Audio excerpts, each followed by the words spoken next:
Hey everybody, welcome to session 4 of our Wild Power Retreat, where we're exploring how you can enhance your leadership, your creativity, your vitality and health through the magical practice of menstrual cycle awareness. And we have another amazing conversation today. We're going to be looking at how to honor your cycle at work and how to manage stress and set yourself up to lead. And we're speaking with the incredible Nicole Jardim. Thank you so much for making the time to be with us today, Nicole. How are you doing? Hi, Sophie. Thank you so much for having me. I'm honored to be here. And I'm pretty good. As I was saying to you before we started recording, we have about a foot of snow on the ground. So I'm just all cozy inside. It looks so gorgeous out there. I kind of want to Beautiful. fly over there and build a snowman with you. Yes, absolutely. I know. We're going to take the sled out in a bit. See With how your that three goes. puppies. My three dogs. Yes, exactly. That should be very interesting.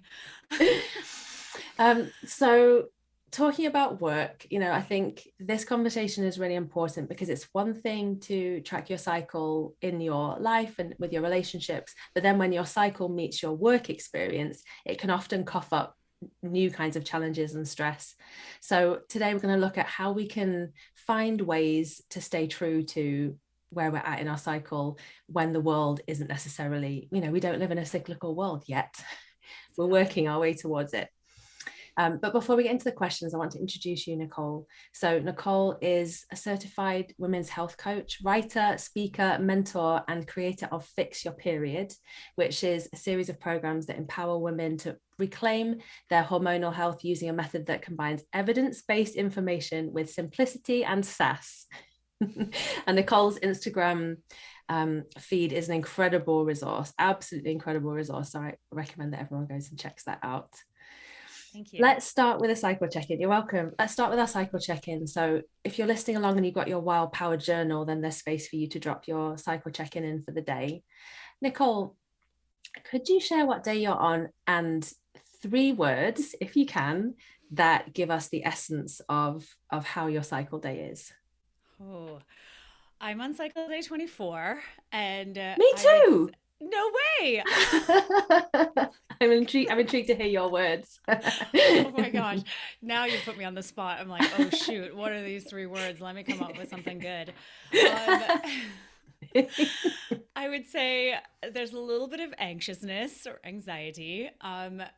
There's also this strange sense of calm. I'm not sure why, because I feel like I'm leading into the bigger days, premenstrual days. Mm, And I'd say the other one is I generally feel pretty happy, which is always a mm. little strange for me, especially at this time of my cycle, because I tend towards the more introverted, quiet, calm, reflective type. So yeah, I'd say those are my 3 words. It's a bit of a mishmash.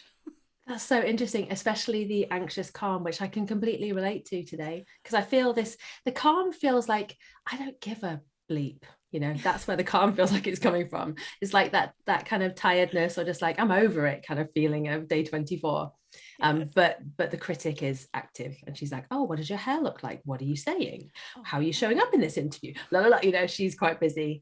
But I also feel creative. I've been noticing how creative I feel in this phase of my cycle. I love that we're on the same day. That's I great. know. That is so amazing. I know. I know. I think, yeah, it's like definitely I think the heightened anxiousness for what's to come because I have a Yeah. really crazy week next week. I didn't plan Mm. according to my cycle super well this month because being in your 40s, perimenopause, your cycle shifts a little bit, as everybody knows. And I was like, oh, whoops, that was kind of a mistake. So, yeah, it's like it's a Yeah. little bit of a combination of things for not just today, but the next week, is what it feels like. That's going to bring a really interesting flavor to this conversation, especially when we bring in perimenopause, because then Oh, you don't yeah. necessarily know when your period's coming. So, in terms of managing that around work, Oh oh, gosh. brilliant. Yes, I know. We'll talk Let's about it. yeah, let's get into it with our day 24 truth teller as well. We can really like get Oh into my it. gosh, seriously. um, I would love to start by hearing a couple of the ways that you feel that tracking your cycle and practicing menstrual cycle awareness has changed the game for you and has changed things for you in your life. Oh my goodness. I feel like it's changed everything, right? It's changed everything. And as we know, there are the 4 distinct phases of our menstrual cycles and they each bring these pretty significant alterations to our physical and emotional and mental states. And this cycle affects our moods, our focus, the way our brains work due to the fluctuations in estradiol, our most potent form of estrogen, and progesterone, which comes in the second half of our cycle. And of course, what this means is that, for many of us, we can anticipate how we're going to feel. And for me, when I realized that I could plan for it, I could align my life with it, I could support my body, I could build my career, my business around it, it was completely game changing. And so years ago, if I can go back a little bit, for context, I just remember every month when I tried to work against my natural cycles, which I did really often. When I was building my business in the beginning, I found that I would just end up burnt out and frustrated and not getting the results I was wanting. And the hustling got me ahead a little bit, as it does, but it was very forceful, a very forceful way of going about getting to my goals. And it just set me back a lot of the time. It cost me weeks um, of actual inspired action. And so I really had to figure out how to do things differently, as is the case for so many of us. And so eventually I did shift everything about how I worked, and I learned to harness this innate feminine wisdom and honor my menstrual cycle. And what I found was there was this immediate, almost really kind of rapid shift in how things were going in my business and my life. And suddenly I felt like I was able to take action that was more inspired, and it was easier for me to do that. And I was experiencing this deeper sense of ease and flow in my life and my business commitments, and things really were falling into place, which it seems so almost cliche, so ridiculous, but it really is so true. And when I found, when I finally learned to honor my cycle, I was able to use it as this power source, right, for making these daily tough decisions that come along with being a business owner and just being in a place of leadership. So I felt like from there, I was able to build significant success. And so in my program, with my students, I always have them, pull up whatever calendar they use and add the phases of their cycle to the calendar, whatever that is, for, the following 3 months. For perimenopause, it might just be like 1 month because you don't really know what's happening a lot of the time. Or if you have regular cycles, even longer. And then, like, similarly to the work of Red School, I encourage everyone to plan their work and their lives around these cycles as best that they can. And this is something I've done for years now. And for me personally, it helps Hayden, my partner, to be fully aware of what's going on with my cycle so he can plan, because the guy should be planning too. And my business team, my business manager, she's fully aware of my cycle as well. And so she plans interviews according to what's going on with the cycle. So I would say that has been sort of my number one change in how I've done things. And it just drastically changed my life for the better. It's amazing to hear, especially when you talked about how it's a power source for making the daily tough decisions. I think that's really exciting because that feels really practical. Could you share more about that? Like, how can you think of an example of when your cycle has supported you with that kind of decision making? Oh, yes. Oh, my goodness, for sure. I find that in my luteal phase, especially the late luteal phase premenstrually, that it's very difficult for me to make decisions. I feel very indecisive, and then it feels as though everything's coming at me at once, and I can't make up my mind. So I really try not to do that at that time of my cycle. And so when I'm in that follicular ovulatory phase, that is really where I find the magic is happening.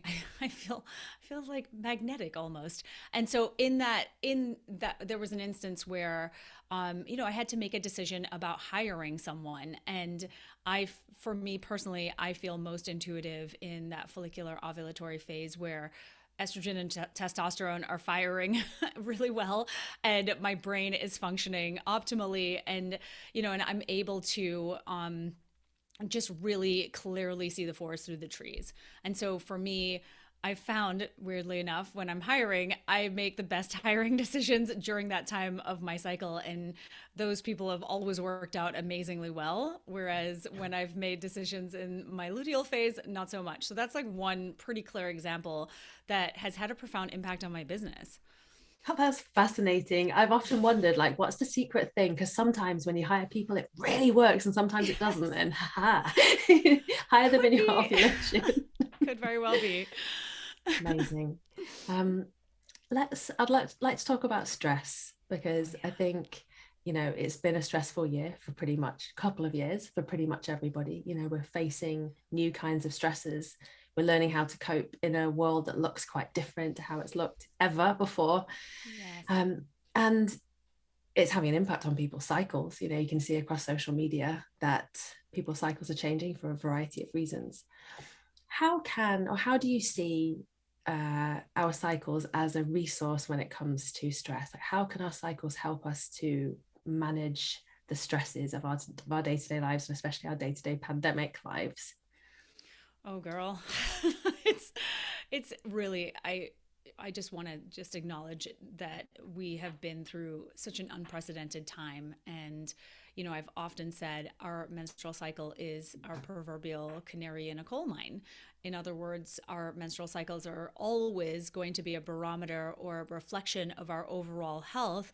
And in the case of what has transpired over the last 2 years, I'd say it's also a reflection of the collective stress that we're all experiencing right now. And I Mm. think it's just so important for everyone to know that our period problems or whatever's happening with our cycles as a result of the last 2 years, it's not like they're just telling us that, we need more pads and tampons or we need more painkillers or whatever. These changes really are alerting us to a potential system-wide malfunction. And by recognizing these symptoms as something that are, outside of your norm, you're then able to take action that's right for you, that will offer relief potentially for whatever it is that you're experiencing. And I think the other point I wanted to make too about this is that, I, like you just said, right? I've gotten, I don't know, hundreds of messages over the last 20 months or so since, probably since a few months into the pandemic about these cycle irregularities. And it's not at all surprising to me when I think about the stress connection and its impact to the menstrual cycle, because most women, they don't know what's normal for menstrual cycles as a whole, which we said we're working to change that. But I'd say generally speaking, we have an understanding of what our individual norm is. So most people who come to me, they say, well, I usually get my period every 30 days and now it's been 50 days, or I bleed for 4 days and I've now had a 10-day period, or my premenstrual symptoms are not so bad usually, but they're completely out of control for the last few months. And this, is out of the norm for me. So clearly people have a general idea. However, it's very stressful for them because they don't understand the impact that stress has on our menstrual cycle. And I feel like this is something that is so perpetually overlooked. And I talked about it in detail in my book because I really wanted us to understand that, if we live in a society like the one we live in right now, you're almost guaranteed to have HPA axis dysfunction. And so your HPA axis is your hypothalamic pituitary adrenal axis. And it is, very intricately connected to your hypothalamic pituitary ovarian axis. So these are all these invisible axes in your body that are essentially, the highway for your hormones to talk to each other, right? And we are just typically not aware of the profound impact that adrenal function has on our sex hormones and our menstrual cycle. And so Mm. when you think about the fact that we both axes share the hypothalamus and the pituitary. So when you think about the hypothalamus, right? So it's like sort of the hormone headquarters. And so we have cortisol as, this stress hormone that's released. It's the most prominent stress hormone. It has this dampening effect on the secretion of a hormone called gonadotropin releasing hormone. So GnRH. So that comes from the hypothalamus to tell your pituitary gland to produce FSH and LH. And so those two hormones then talk to the ovaries. So we already have a situation at the very top of the food chain where our our hypothalamus is scanning our bodies, our external environment, and it's clearly seeing that we have a stress response happening, right? And it's an ongoing chronic stress response. This cortisol is being released, other stress hormones are being released, and they're already kind of saying to the hypothalamus, oh, this might not be such a great time to ovulate, or we might need to delay ovulation. And this is the conversation going on in our brains and our bodies, unbeknownst to us, all day, every day. And as a result, what happens is if we have that lower GnRH, or the GnRH pulses, because it's pulsed, change, then the pituitary changes its production of FSH and LH, and that will subsequently affect how our ovaries respond. And then ultimately, they may not get an egg or a follicle ready to release an egg at ovulation, or it just may be delayed. And so people coming to me saying that they got a period 15 days late, that's likely why they did, because over time your body says, okay, this is definitely not a safe situation to get pregnant, have a baby. This is evolutionary, right? This is our protection mechanism for millions of years of evolution. And so we view it as, oh, our body's broken, this is a huge problem. But when you are intricately aware of your cycle through cycle tracking and really understanding what's going on with your individual cycle, you can know that this is what's going on. You can know when you've ovulated, so you will know when you're going to get your period. And if you don't ovulate, you might skip a period, or another person might just bleed for 15 days. It just really kind of depends on your genetics. So I think that, again, coming back to this cycle awareness and coming back to this understanding of the intricacies between the hypothalamus, the pituitary, your adrenals, and your ovaries, and your thyroid, because that plays a role too, is going to be so helpful for you in reducing the anxiety that so many of us feel already. Is it? I just have so many questions for you right now. you know, when we menstruate, is there a release of oxytocin in that phase? Actually, the oxytocin tends to be higher in the ovulatory phase. Okay, So interesting. yes, oxytocin tends to be higher, which makes a lot of sense just because of its sort of mood boosting, sort of love bonding hormone or effect of that hormone. So actually, in the menstrual phase, when you menstruate, it's actually lower, which makes a lot of sense too, right? Because it's lower as in like you really want the hugs so you can raise your oxytocin, but you also don't want the hugs. Yeah, I just want to hug my puppy. That's the only one I want to hug. The reason why I ask is, yeah, the reason why I ask is because I was wondering if we're more aware of our cycles and therefore more able sometimes to be able to predict when we're going to bleed, and more able to clear a calendar so that we can, or like call in help from other people so that we can have more time to rest. Could that help to mitigate the stress that we're experiencing? Like, is there a sort of hormonal dance there, or is it just simply a good idea to rest at that phase anyway, and just that rest in itself will mitigate the stress? That's such a great question. And I think that it very much comes back to what I was talking about with really knowing, right, what it is that, is happening on a hormonal level. And that really does coincide, I think, with our physical needs or what is happening. And at the same time, it changes. That was one thing I felt like I learned from Red School, was how drastically different a day in your cycle can be from the month before to right now. Pretty sure I didn't feel like this on day 24 last month. And, and so that's really where, cultivating that awareness of, just your general experience of your cycle comes in so handy. And so, like I said, I think like these hormonal fluctuations, just knowing what these hormones do in your body can be tremendously helpful to how you experience your life in general, and just knowing who you are. Because I've said this for years, it's not you, it's your hormones. And for real, that is so true. And then I think as we move into our late 30s, 40s, and the time that is known as perimenopause, which can be very tumultuous, as we all, as we know if we've been there, this is the time that we're really being called to know what's going on. Our body is literally now like screaming at us, saying to us, you didn't pay attention in your 20s and 30s because you were really hormonally resilient and things were good back then. But now I'm asking you to really to tune into what's happening here and what's being asked of you, how you need to take care of yourself in order to take care of your hormones, because things will get worse if you don't take a look at what's happening. And so I think that that's one of the most important aspects for all of us to grasp when it comes to what's happening with our bodies. I don't Yeah, even know if I beautifully answered your said. question, but Yeah, you did, just feel like, and okay, all more. right. It's Okay. great. Let's look at work, work, work and cycles. How does this dance go?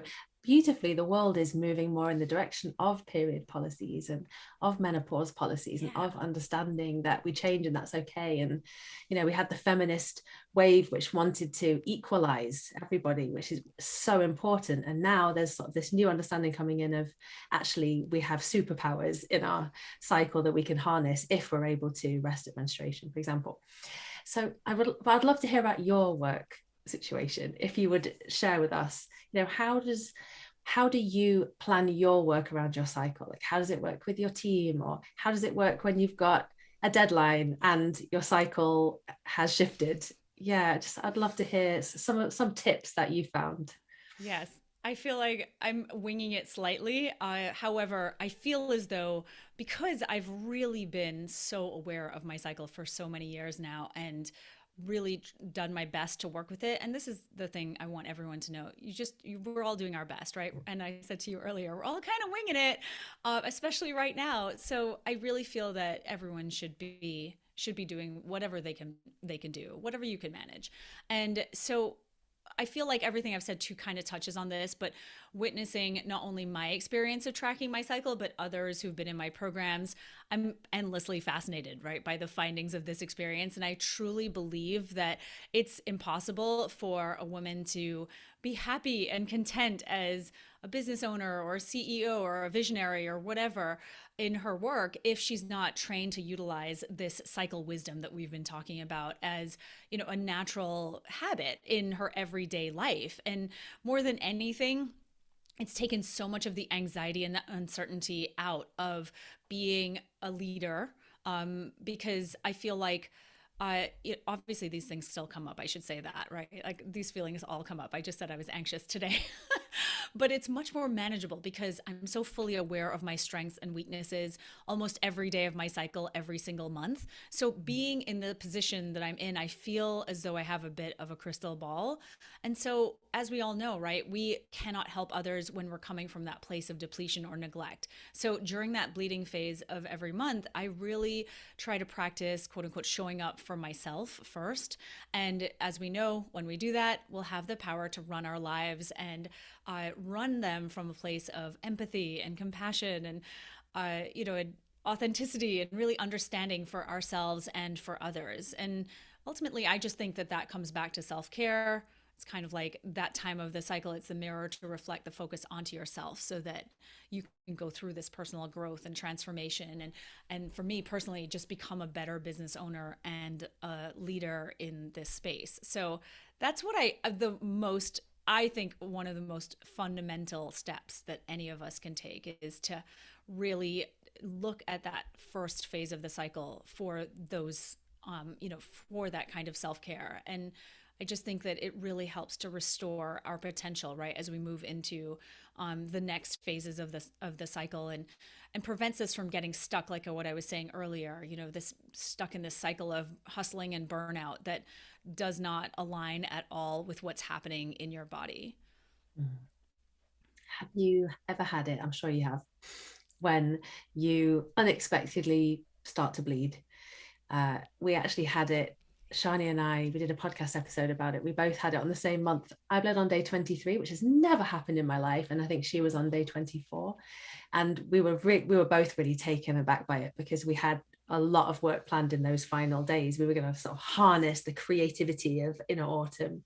And we both went, okay, what are we going to do now? Here's a curveball. And I mean, what did we do? In the end, we called in help from the other team members. We moved every single thing that we could that wasn't absolutely necessary to do. And then we brought our menstrualness to the things that we needed to do. But I'm intrigued to hear how you handle it when your bleed hits you out of the blue, or, just the way life happens. You have to show up for something big on day 1 or 2 of your cycle. Oh my goodness. Yes. Oh, okay. I can so relate to this. I so feel you on this day 23, 24 thing. It actually has happened probably two times to me now. And funnily enough, it's kind of what's happening next week in that I ovulated a little bit earlier this cycle. And like I said, I didn't plan properly because I wasn't really, I don't know, back then I wasn't thinking about it. I was like, oh, ovulation, amazing. Life is great. Yeah. And so I really wasn't looking 2 weeks ahead. Anyway, my point is that now we're kind of moving things a little bit for next week because I'm actually supposed to get my period on a day that I have a case study teaching call for my certification program, and I have 3 podcast episode recordings. So there's literally no way I can do that. So I really do feel like that's exactly what I've done too. So I move things around, I push things out to my follicular phase. I also try to really build in those pockets of time where I can just like take a nap or I can rest in some way because obviously that will help output when I'm working in that phase of my cycle. Because what I found for me, and this is what I hear from other business owners and people who are just working in jobs as well, is that you can't always do that, right? We can't always move things around. So how do we scaffold our life so that we, like you said, you ask for help? How do we do that? Like, how do we build in scaffolding so that we're able to handle the challenges that we're faced with in a phase of our cycle or a time of our cycle when we don't feel equipped to do that? Yeah, I just wrote a note to myself because one of the things that has changed everything for me is Red School, Alexandra and Shani are completely committed to stress-free working, which doesn't mean we don't work really hard. We do, but there isn't stress. And I've never been in a work environment where there was such a commitment to no stress. It's That amazing. is incredible. It's I need to take amazing. more cues from the two of them. Well, I think Yes. what I've been sort of studying them and going, how do they do this? But one of the keys is they have really long timelines.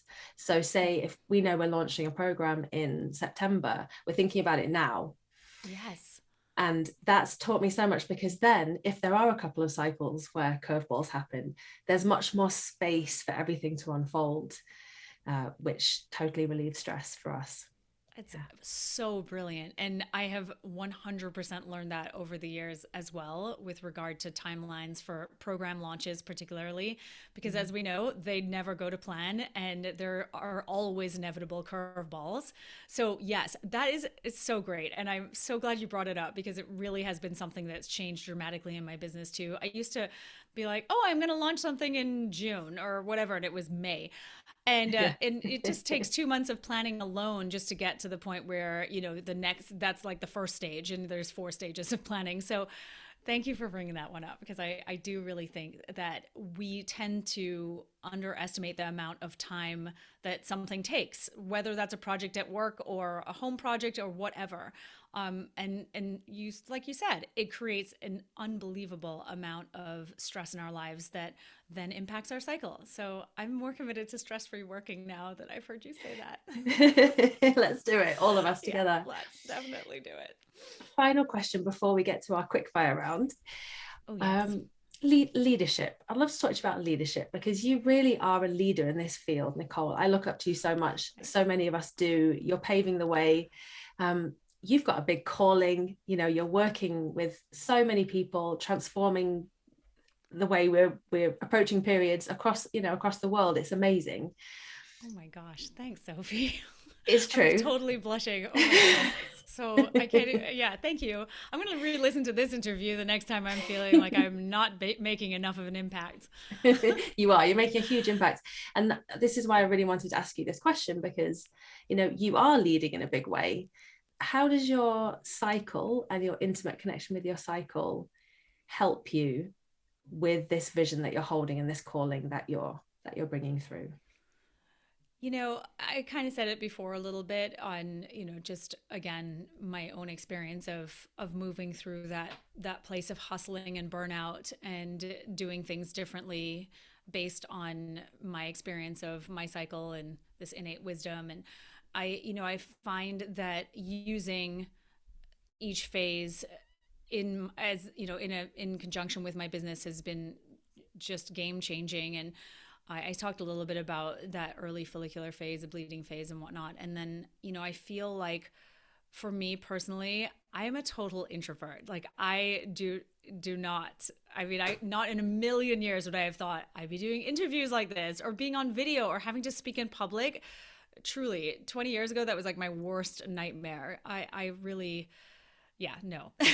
And so I have found using these more extroverted times of my cycle where and today clearly that's not the case, but I feel fine today. So usually though, in that the lead up to ovulation and then a little bit post ovulation, where my physical energy, my creativity, and my brain's penchant for actually saying things that make sense are highest, and it's really that time of my cycle that I feel like I've utilized to overcome these feelings of of being want to hide.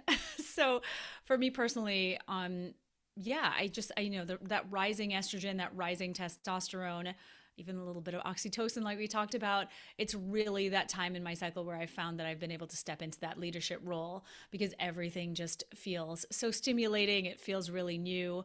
And like I said, I've really had to practice this, using this time in my cycle to take full advantage of this introvertedness, or like working through this introvertedness that I tend to feel. So practice, practice, practice. And I feel like over time, my skills have really become more natural, and my confidence has grown thanks to utilizing this inner cycle wisdom.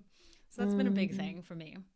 So it sounds like you really honed in on where you feel most aligned, you have the most creative energy, and you focus a lot of attention there. And as you focus more there, the whole thing has grown. That's what it sounds like to me. So it's It of, really we has. each pick our phase where we feel more comfortable. Because I have friends who feel really at home in this autumn phase.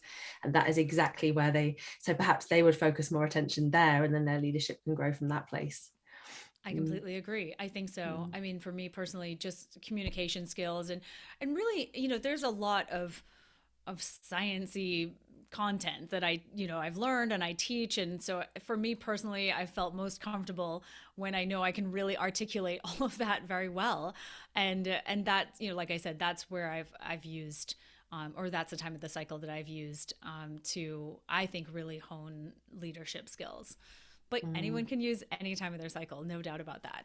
I do think that ovulatory window is kind of like the 80-20 rule. It's like I feel like there's not a lot of effort that is going to generate a huge amount of results, and so that's that time of the cycle for me for sure. Yeah, you mentioned inspired action earlier, and it sounds like that's the phase of your cycle when inspired action. You can do something that would have taken a week in another phase of your cycle, but you can do it in an hour in that phase. 100%. I know I'm sitting there like, okay, let me check my phone again. Oh, maybe I should run downstairs and get a snack. It's just all over the place at different parts of my cycle. But that one for sure is very tuned in. Brilliant. Thanks, Nicole. This is also practical and so helpful. Let's get to our quickfire round. Okay. Firstly, how do you track your cycle? Oh my gosh. Okay, this is kind of embarrassing. I use multiple things. I use a regular thermometer or a basal thermometer, and I use Kindara, the app, that I've actually used for like 11 years since they came out, I think in 2010 or 2011. I also use the Daisy fertility tracker. I use the Ava bracelet. It's like I said, it's embarrassing, but I really love the data. I'm fascinated by the data, and I also just got an Aura ring, so I'm trying that out too. So I'm doing multiple things. It's ridiculous. Love it. You're obsessed. Yes, pretty much. I think you spoke about this earlier, but I'd love to hear you say more. How do you take care of yourself on day one of your cycle? I find that it depends on, funnily enough, it depends on the full moon, like where the moon is, or how I'm synced up with the moon. Because I find on day one of my cycle with the full moon, I have way more energy. This is just observation, purely observational over the years, versus on a new moon or closer to a new moon. So it kind of just depends, but generally speaking, it's a rest day. I lift weights 3 or 4 times a week at the gym, so I typically will take that day off. My trainer doesn't understand it still, but that's okay. I'm working on him. So yeah, generally it's just a rest day, and I'm kind of lounging for a bit of the day. Beautiful. Okay, this one is about your luteal phase, your inner autumn. So you're premenstrual, and life throws you a challenging curveball, what's the very first thing you do? This is not going to sound very evolved at all. I usually freak out. I mean, that's just kind Yeah. of what happens. Yeah. I feel like I'm working on it. But it's like a momentary freak out because again, I feel like I've really learned skills or ways to deal with this stuff. But and then take a deep breath, go for a walk around the yard. We have 2 acres. And then I come back and I sit down and figure out a way to come up with a solution. And like we were talking about, I really do lean on Hayden and my business manager or my team for answers and solutions because like I said, I don't typically have great decision making skills during that time frame.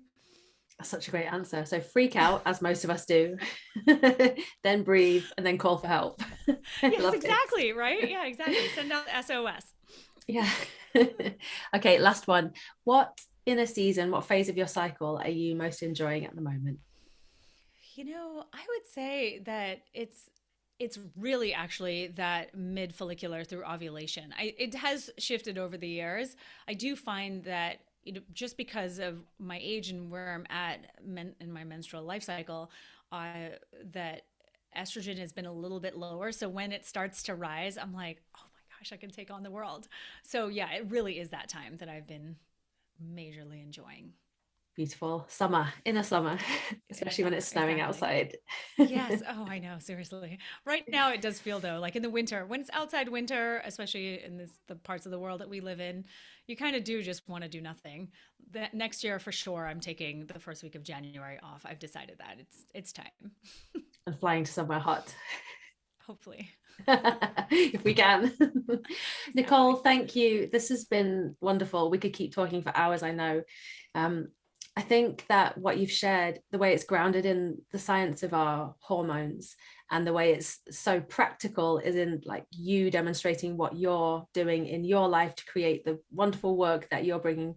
So, so helpful. So thank you for everything that you've shared today. Thank you.